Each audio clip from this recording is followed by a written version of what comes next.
안녕하세요. 태양광 파랑박사입니다.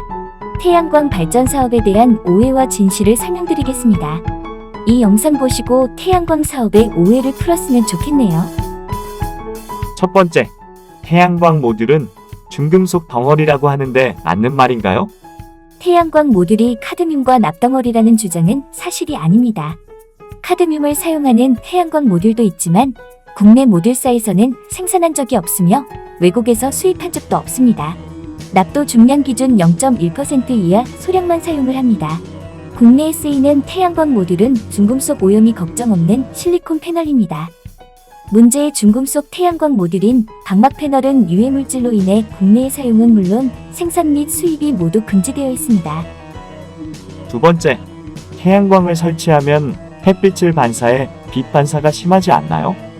한국에너지기술평가원이 직접 태양광 발전소 주변과 인접 지역의 온도를 측정했지만 온도 차이는 없었습니다. 태양광 모듈은 저철분 유리를 사용하고 반사 방지막 코팅 기술을 사용해서 빛을 많이 흡수하도록 설계되어 있습니다. 그래서 흔히 볼 수 있는 건축물 외장 유리보다 반사율이 낮습니다. 공항 주변에 태양광 발전 시설이 설치되어 있는데 태양 전지판이 반사하는 빛이 비행기 운항에 영향을 주지 않기 때문에 가능한 일입니다.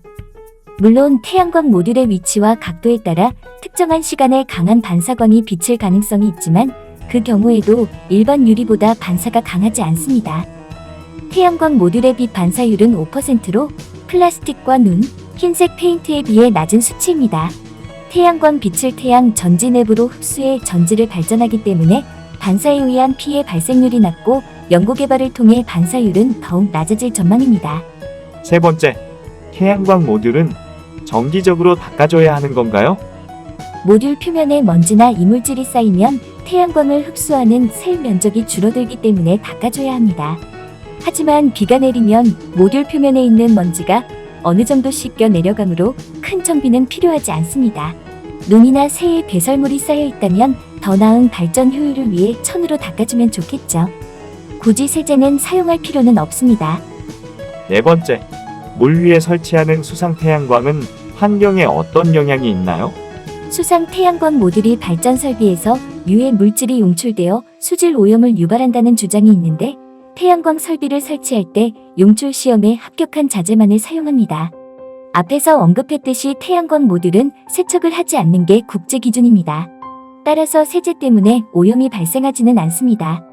오히려 지금까지 모니터링한 결과로는 태양광 설비를 설치한 후에도 물고기, 수생식물, 녹조 등에 좋은 영향이 있는 것으로 확인되고 있습니다. 다섯 번째, 태양광 모듈에서 발생하는 전자파는 사람에게 해가 되지 않나요? 태양광 발전에서 발생되는 전자파는 전자기기에서 발생되는 전자파보다 낮습니다. 태양광 발전에서 사용되는 인버터는 국제비 이온 화방사보호위원회에서 권고하는 전자파의 양보다 적습니다. 태양광 발전에서 전자파가 가장 많이 발생하는 곳은 인버터입니다. 인버터 외부는 금속재판으로 둘러싸여 있기 때문에 내부에서 발생한 전자기파가 외부로 나오지 못하도록 하며 인버터 성능 검사 항목에도 전자파 발생 여부 시험을 하고 있습니다. 실제로 생활기기별 전자파 비교를 보면 태양광 인버터에서 발생하는 전자파는 전자레인지에서 발생하는 것의 절반에도 미치지 않습니다. 결과적으로 태양광에서 발생하는 전자파는 사람의 건강을 해칠 정도가 아니며 우리가 일상생활에서 흔히 사용하는 전자기기에 훨씬 미치지 않는 수준입니다. 이상 태양광 발전 사업, 오해와 진실에 대해서 설명드렸습니다.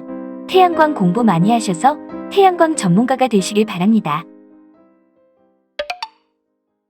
태양광 발전 사업에 대해 더 자세한 내용은 하단을 참고하시길 바랍니다. 구독과 좋아요, 알림 설정도 부탁드립니다.